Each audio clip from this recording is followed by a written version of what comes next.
Dr. Peter Sandkuehler, Dow, Director for Sustainability for Europe, Middle East and Africa. Presenting the path forward for plastics in packaging is circularity and lower carbon footprints in emerging markets and beyond. Good afternoon, everybody.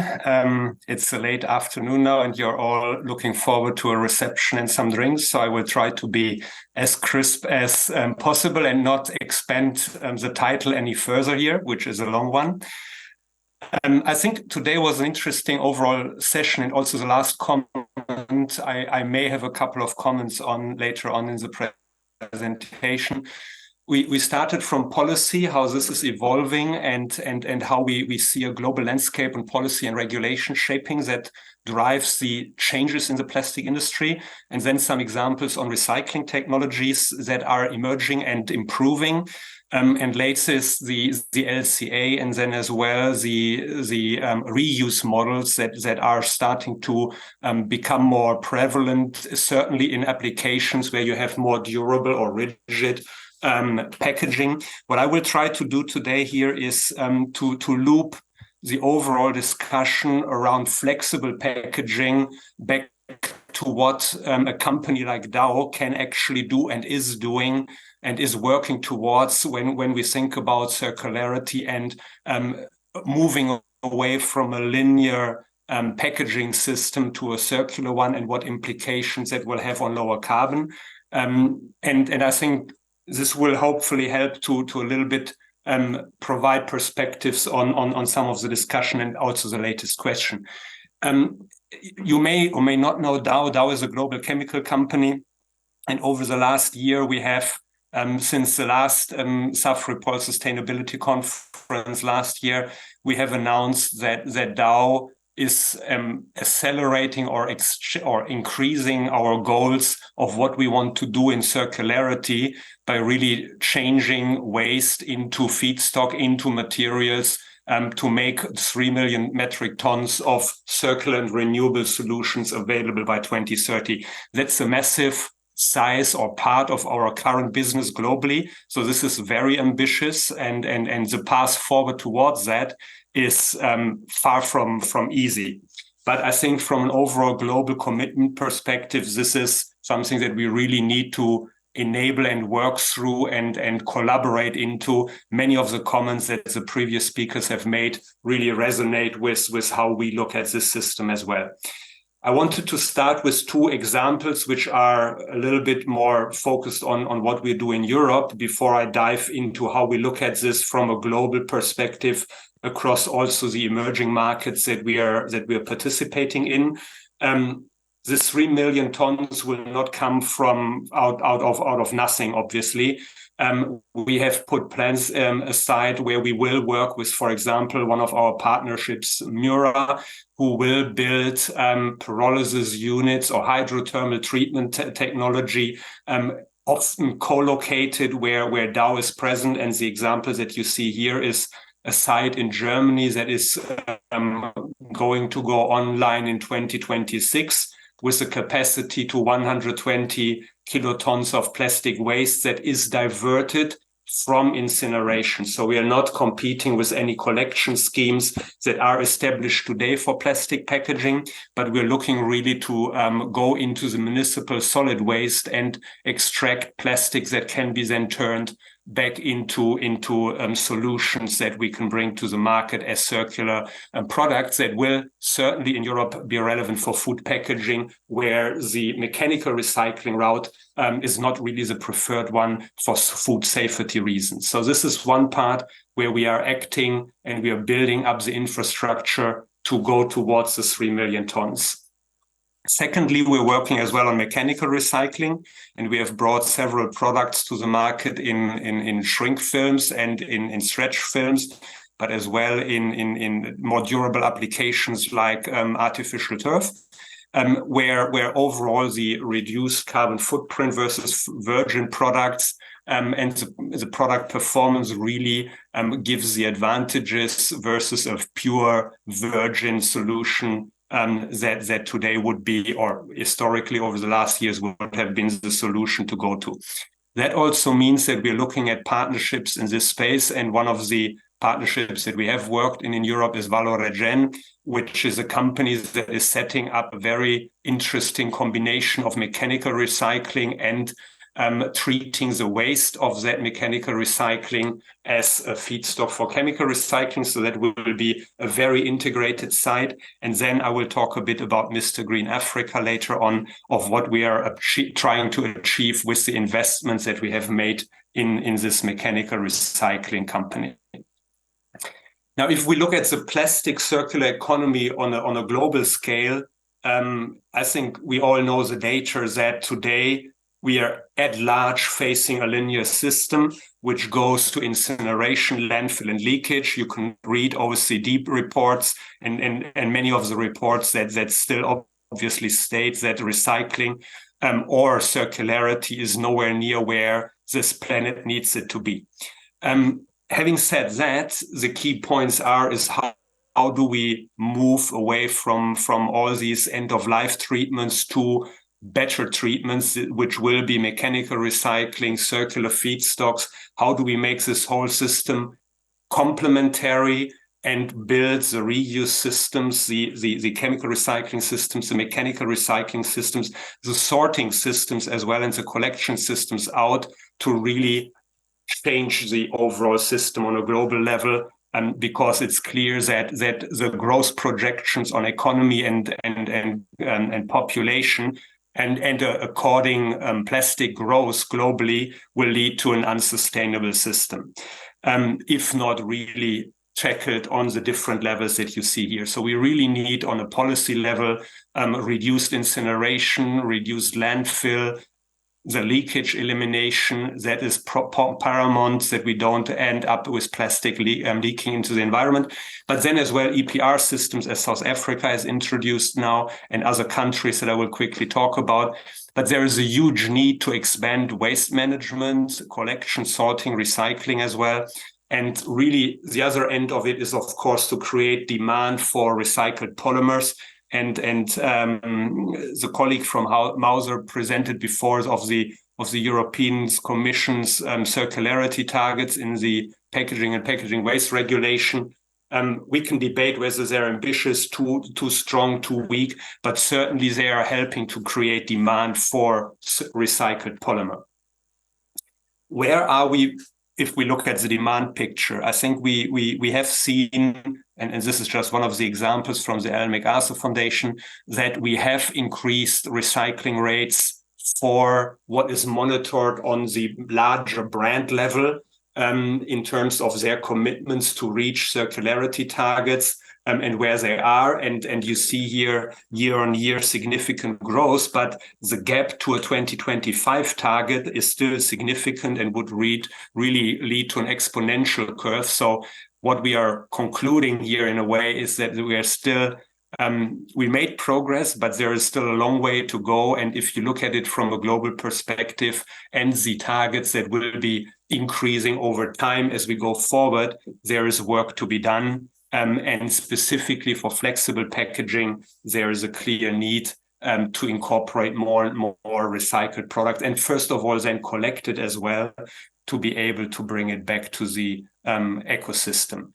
Now, one of the points that we wanted to bring here is that for accelerating circularity, we need a lot of different elements, and they depend very much on the countries that you're operating in.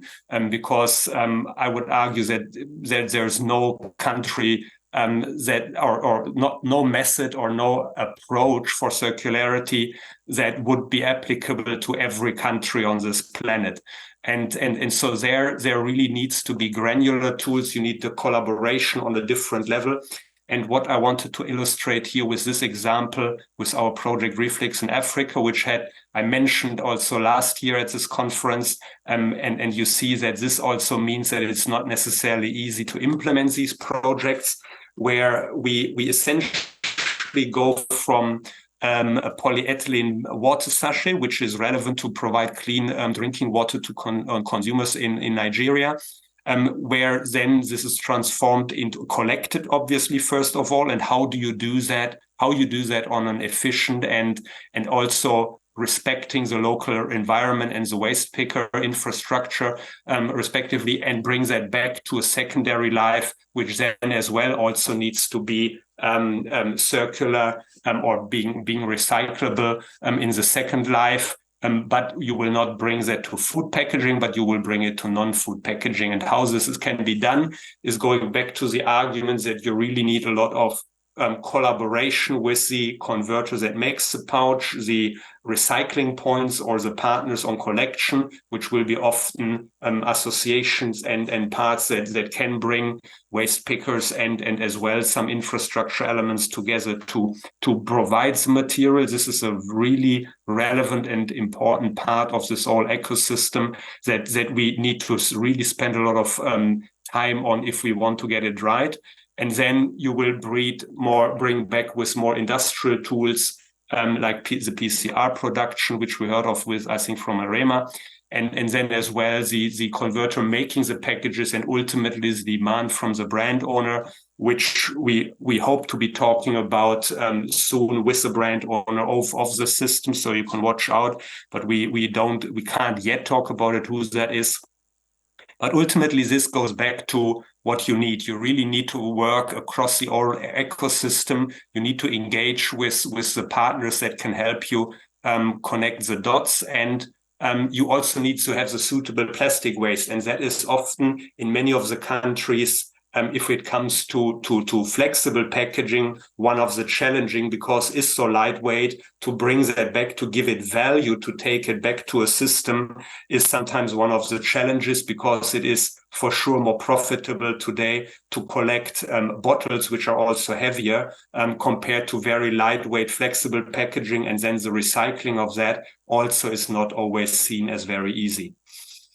But we need to do that. Now, if we talk about waste collection, the pilots that we have been running in various parts of the world have tried to use digital technology, which is, of course, much more emerging and leapfrogged into every country on this planet, where we basically see that if you provide collection points which need to be further expanded. So the first pilot that we did in Kenya showed that this is a possibility, that we can put a right price on flexible packaging to be collected, but that then the collection points and also the material that is being collected does not yet meet in all cases the design for recycling criteria which you would need in order to take it to a second life. So there's still a lot of flexible packaging in the market, obviously, that would be collected, which is not yet fit for mechanical recycling towards a second life.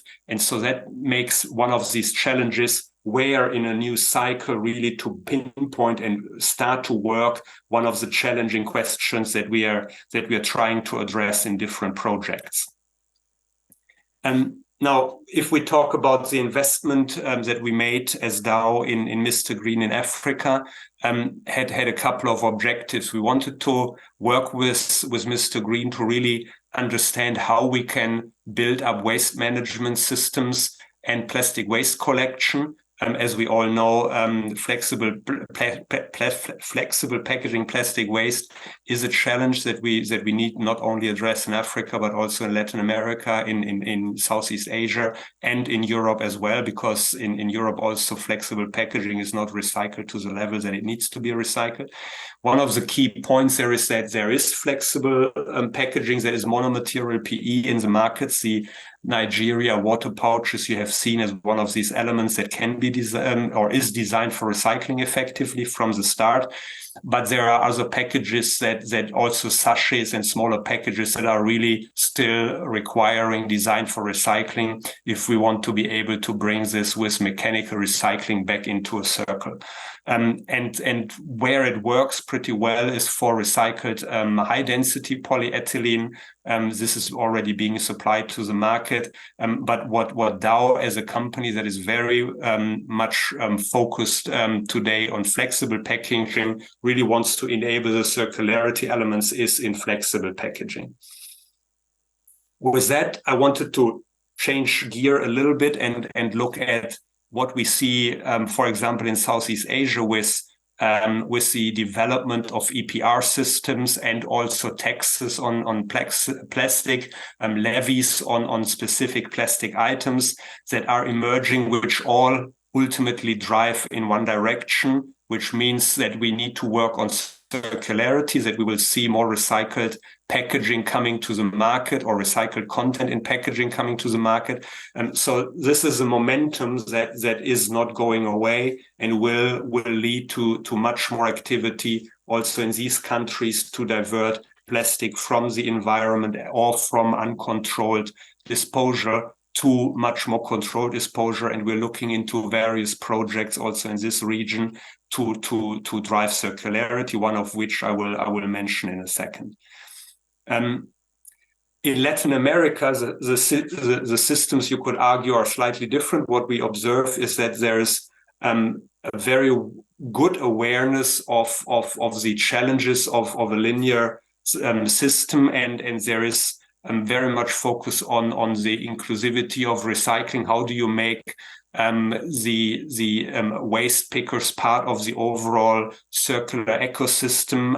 How can you make them less vulnerable and bring really a circular economy forward that is fundamentally enabling them to have a better life? And some of these Latitude R and other partnerships that we are working with in Latin America really aim to drive this circular system forward.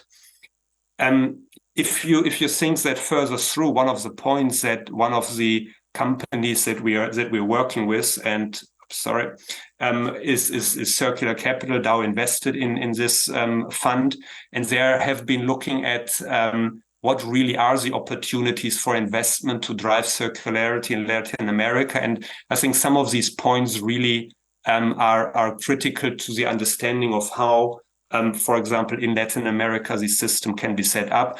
You have already a very strong value chain focus on circularity, so that opens up opportunities. Policy is is already in place or being developed, so there is support from that element in that respect as well. Professionalization is one of the points that still needs to be further expanded, so that waste collectors really are the key stakeholders, and often they are vulnerable. So how to make them less vulnerable to exploitation, that is part of the overall program very much. And then you see as well something that we have seen globally, that rPET is already or recycled polyester is very much developed.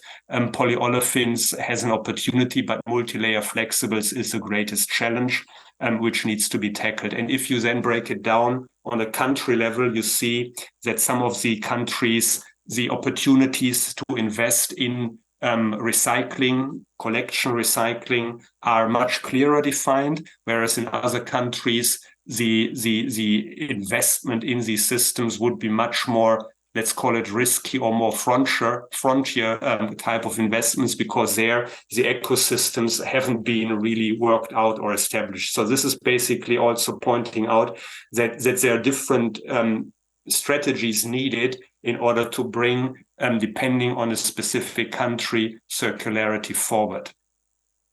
On this slide, I wanted to give an example of where I think a lot of the initiatives that can be funded by investments really help drive systems and the learning process that we all need in order to make flexible packaging circular. Lucro is a company that Dow also collaborated and invested in together with Circular Capital. And what they're looking for is they're starting with packaging in India that is recyclable, so that would be polyethylene films. Today that is not happening to a large degree in India, at least not to the degree that we would want it to see. But in this collection, they are starting to build up the markets for the recycled polyethylene that comes from this flexible packaging. So this is similar to what I talked about with the examples from Reflex in Nigeria, where we are taking polyethylene films and making new non-food packaging out of it. On the right-hand side, you see examples that you can look up, because if you get the presentation, these are links which are also interesting because we are not involved directly as Dow, very clear statement, but they are looking at how they can use multi-layer plastic packaging, flexible, in recycling. So how do you get hold of these packages that otherwise would often be lost in uncontrolled waste disposal and bring that back to the system, because they are lightweight, they are very small, and you need to accumulate a lot. It's bulky, it's not easy to bring back to a recycling point. So how do you develop these systems, and then what kind of markets do you address with those? Because again, back to the point, many of that is not yet designed for recycling, meaning that mechanical recycling is not always an easy solution there, which is why you see that some of these applications go more into boards and other construction elements that could be used in houses, or in one of the examples here is actually rickshaws in India, where the seating sheet would be partially based on cleaned up flexible packaging. Now that leads me to actually my last slide. One of the points that I wanted to bring forward here is really that where do you start in this whole enterprise? And the policy framework, as mentioned, is really critical in the center of it all.